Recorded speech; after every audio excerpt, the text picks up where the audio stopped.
आतंकी संगठन आईएसआईएसआई के बारे में जब हम पढ़ते हैं कि वह अल्पसंख्यक यजीदी महिलाओं को यौन गुलाम बना रहा है तो हमें आश्चर्य होता है।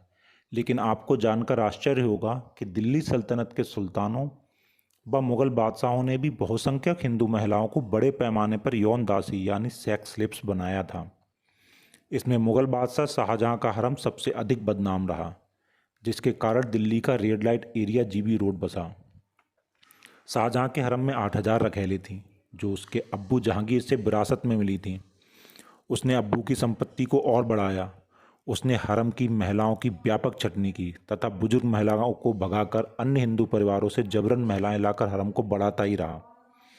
कहते हैं कि उन्हीं भगाई गई महिलाओं से दिल्ली का red light area GB road गुलजार हुआ था और वहाँ इस धंधे की शुरुआत हुई थी।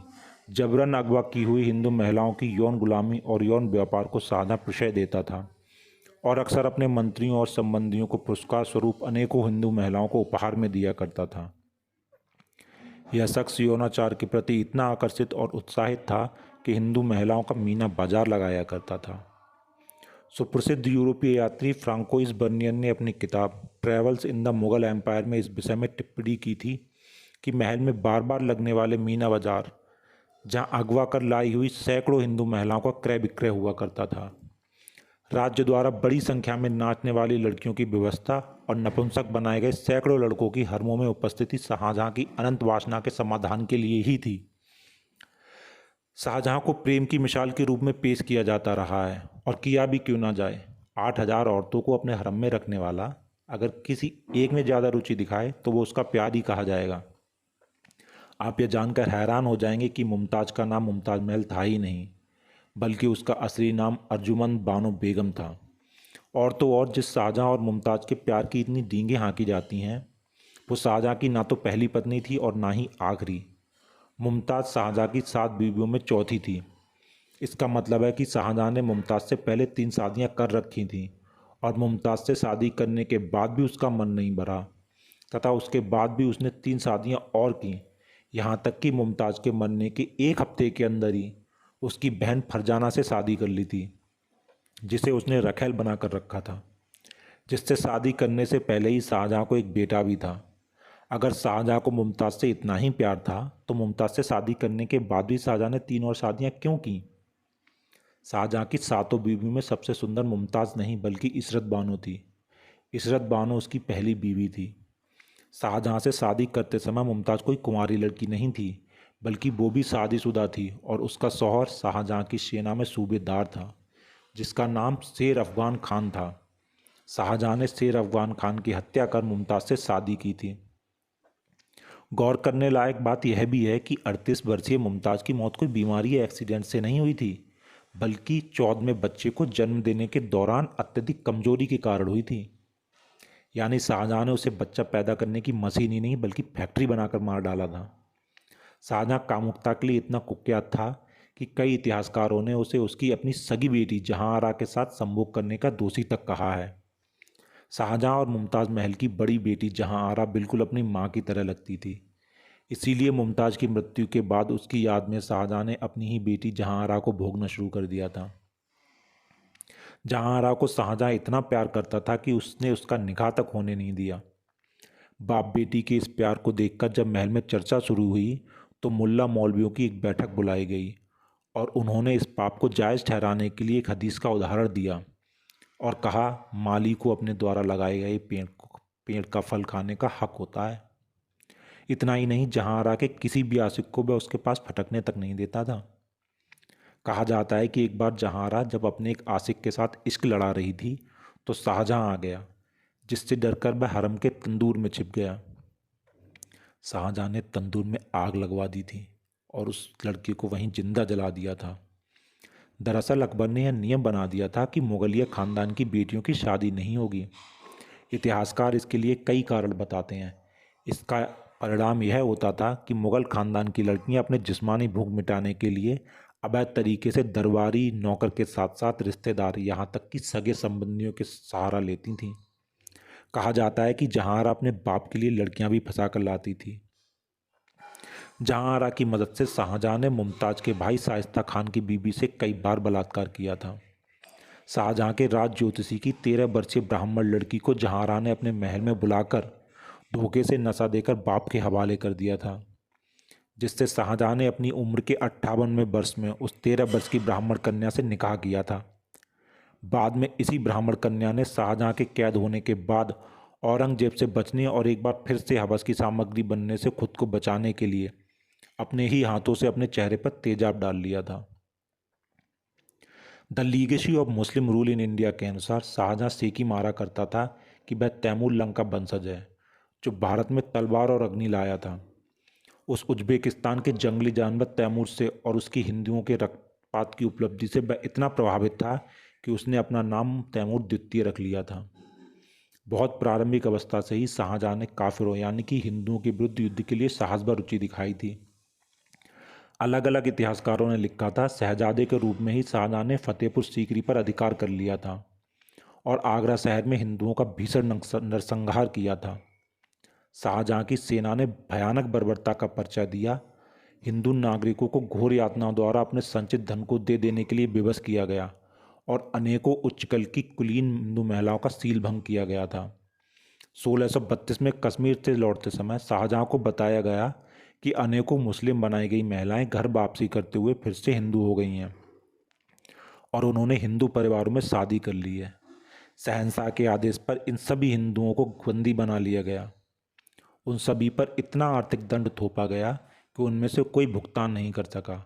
तब इस्लाम स्वीकार कर लेने और मृत्यु में से एक को चुन लेने का विकल्प दिया गया। जिन्होंने धर्मांतरण स्वीकार नहीं किया उन सभी पुरुषों का सिर काट दिया गया। हजारों महिलाओं को जबरन मुसलमान बना लिया गया और उन्हें सिपह सलारों, अफसरों और शहंशाह के नज़दीकी लोगों और रिश्तेदारों के हरम में भेज दिया गया। हमारे वामपंथी इतिहासकारों ने शाहजहाँ को एक महान निर्माता के रूप में चित्रित किया है, किंतु इस मुजाहिद ने अनेकों कला के प्रतीक सुंदर हिंदू मंदिरों और अनेकों हिंदू भवन निर्माण कला के केंद्रों का बड़ी लगन और जोश से विध्वंस किया था। शाहजहाँ के राज में इस्लाम का ही कानून था, या तो मुसलमान बन जाओ या मौत के घाट उतर जाओ। आगरा में एक दिन में इसने 4000 हिंदुओं को मौत के घाट उतारा था। जवान लड़कियां इसके हरम भेज दी जाती थीं। शाहजहाँ के आते आते मुगल शासन पुराने मुसलमानी ढर्रे पर चल पड़ा था। इतिहासकार अब्दुल हमीद लाहौरी के बादशाह नामे के अनुसार शाहजहाँ के ध्यान में यह बात लाई गई कि पिछले शासन में बहुत से मूर्ति मंदिरों का निर्माण प्रारंभ किया गया था, किंतु कुफ्र के गढ़ बनारस में बहुत से मंदिरों का निर्माण पूरा नहीं हुआ था।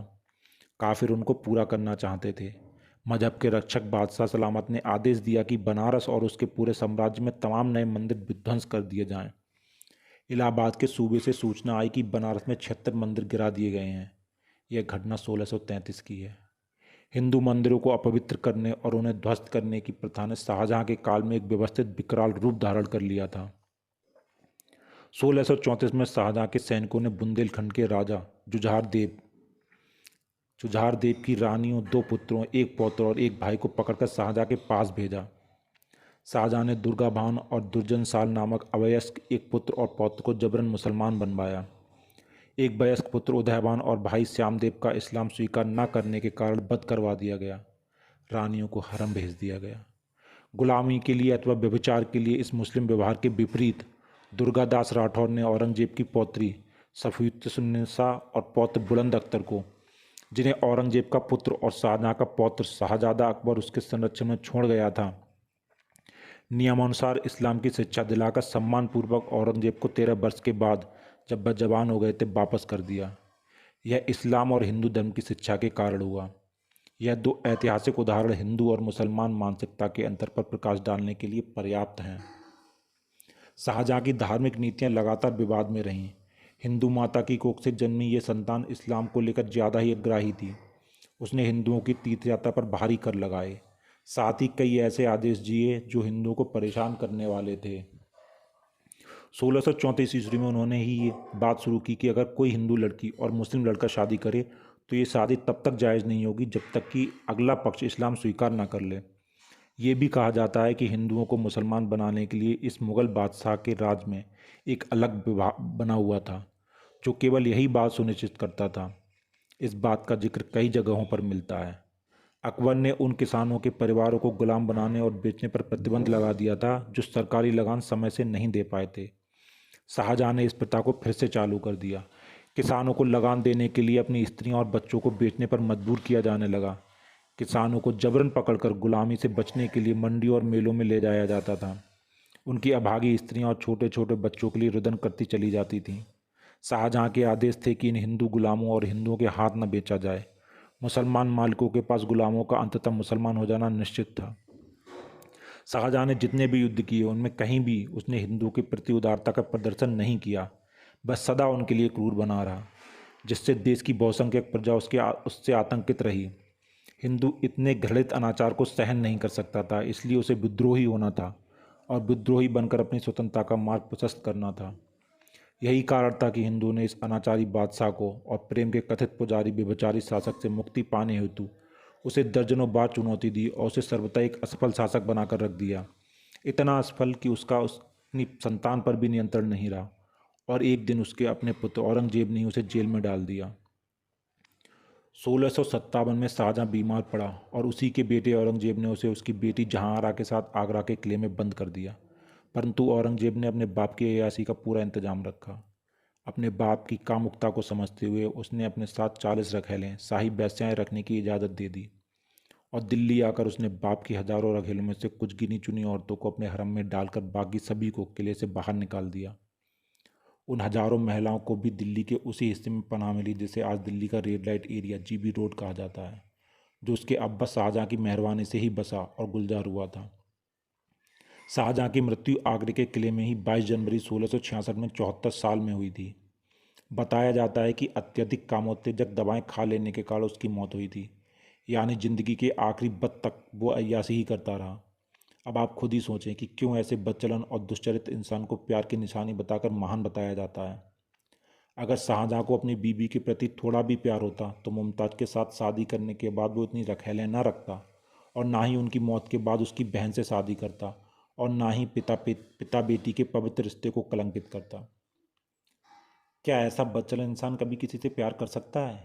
क्या ऐसे बहसी और क्रूर व्यक्ति की अय्याशी की कस्में खाकर लोग अपने प्यार को बेइज्जत नहीं करते? शाहजहां को प्यार नहीं, हैवानियत की हवस थी।